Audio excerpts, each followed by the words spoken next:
আমি হলাম মিষ্টি পাখি, নামটি আমার টুনি। দিনরাত অনেক পরিশ্রম করি, তাই তো সুখে দিন গুনি। আহা নাম আমার টুনি, নাম আমার টুনি। নানা টুনি, আর দেরি করলে হবে না, অনেক বেলা হয়েছে। এবার খাবারের সন্ধানে বেরোতে হবে। সামনেই বর্ষা এলো বলে খাবার যদি বাড়িতে সঞ্চয় না থাকে, না খেয়েই মরতে হবে তখন। বাড়িটাও ঠিকভাবে মেরামত করতে হবে, যাতে ঝড়ে উড়ে না যায়। চল চল টুনি, অনেক কাজ বাকি, আর বসে থাকলে হবে না, অনেক বেলা হলো। আজ জঙ্গলে যাব, দেখি কি পাওয়া যায়।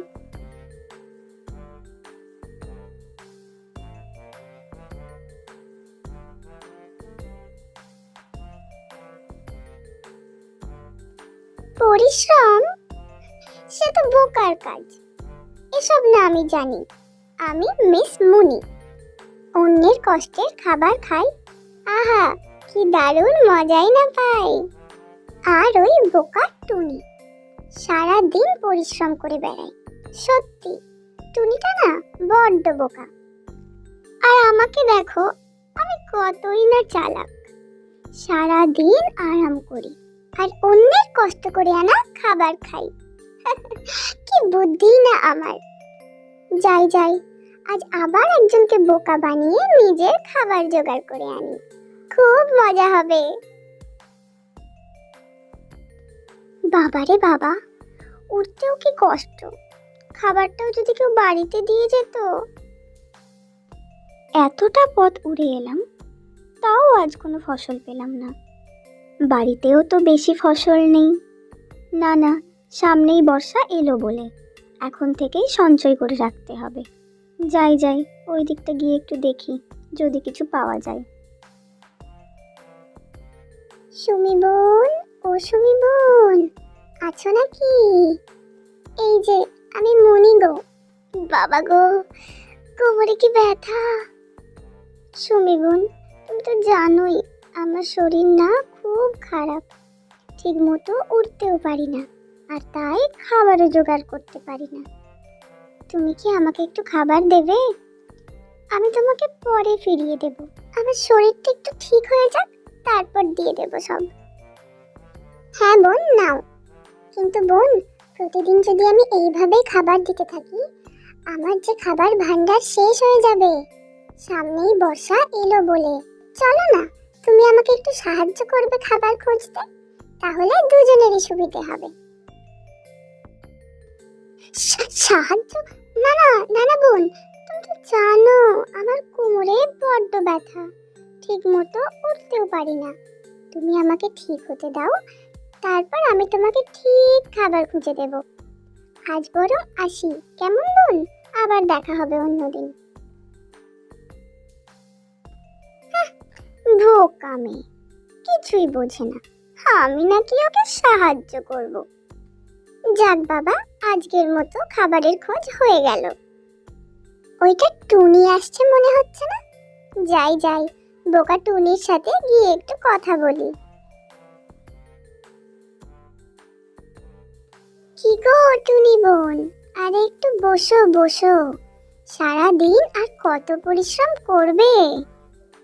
তুমি তো বড্ড বোকা, সারা দিন কত পরিশ্রম করো, আর আমাকে দেখো বসে বসে আরামে খাবার খাই আর ঘুমাই। তুমিও বরং আমার মতো একটু চালাক হয়ে যাও। এত কাজ করে কি লাভ? আমাকে দেখো, আমি চালাকি দিয়ে অন্যের কাজ করা খাবার খাই আর নিজে আরামে থাকি। নানা বোন, নিজের কষ্টের ফল অনেক মিষ্টি। তুমিও কখনো খেয়ে দেখো, তাহলে বুঝবে। আর তাছাড়াও খুব তাড়াতাড়ি বর্ষা ঢুকে যাবে। এখন থেকে খাবার সঞ্চয় না করলে পরে যে বিপদে পড়বো। তুমিও বরং সঞ্চয় শুরু করে দাও। কষ্ট হোক, কিন্তু নিজের খাবার নিজে জোগাড় করার সুখ আলাদা। আমি অন্যের ফসল খেতে চাই না বোন, আমি আমার নিজের কষ্টেই খুশি। তুমিও বরং তাই করো, অনেক ভালো থাকবে। আরে টুনি বোন, তুমি বোকা বোকাই রয়ে গেলে। আমাকে দেখো, দিনের পর দিন আমি অন্যের কষ্টের ফসল খাই। আমি কত ভালো আছি, এসব কষ্টের ফল ফল বলে কিচ্ছু হয় না। তোমাকে আমি বোঝালাম, তুমি শুনলে না। কি করবো বলো তো? বুদ্ধি দিয়ে কাজ করো বোন, বুদ্ধি দিয়ে। না বোন, আমি আমার কষ্টেই খুশি আছি। তুমি বরং তোমার বুদ্ধি নিয়ে থাকো। আমি বরং আজ আসি বোন, আমার অনেক কাজ বাকি। তবে বোন, একটা কথা মনে রেখো, অতি চালাকি কখনোই ভালো ফল দেয় না। দিন শেষে নিজের কষ্টের ফলই নিজের সাথে থাকে।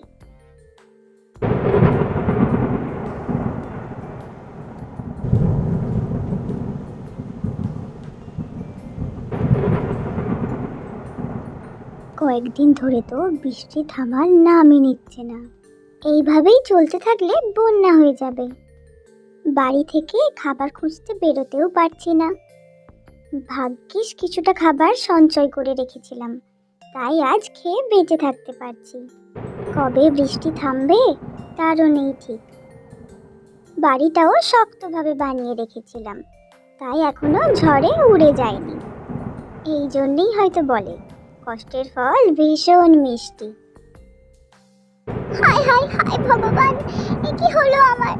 সব শেষ হয়ে গেল, সব শেষ।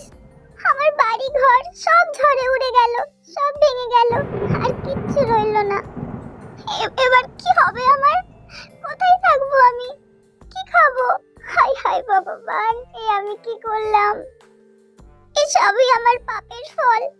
আমি যদি সময়ে বাড়িটা ঠিকভাবে বানিয়ে রাখতাম, আজ এদিন দেখতে হতো না। এতদিন আমি অন্যের কষ্টের ফসল খেয়ে এসেছি, তাই তো আজ আমার এই অবস্থা।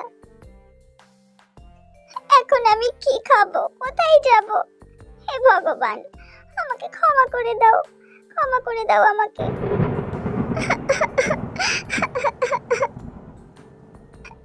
টুনি ঠিকই বলেছিল, অতি চালাকি কখনোই ভালো ফল দেয় না, আর নিজের কষ্টের ফল সব সময় মিষ্টি।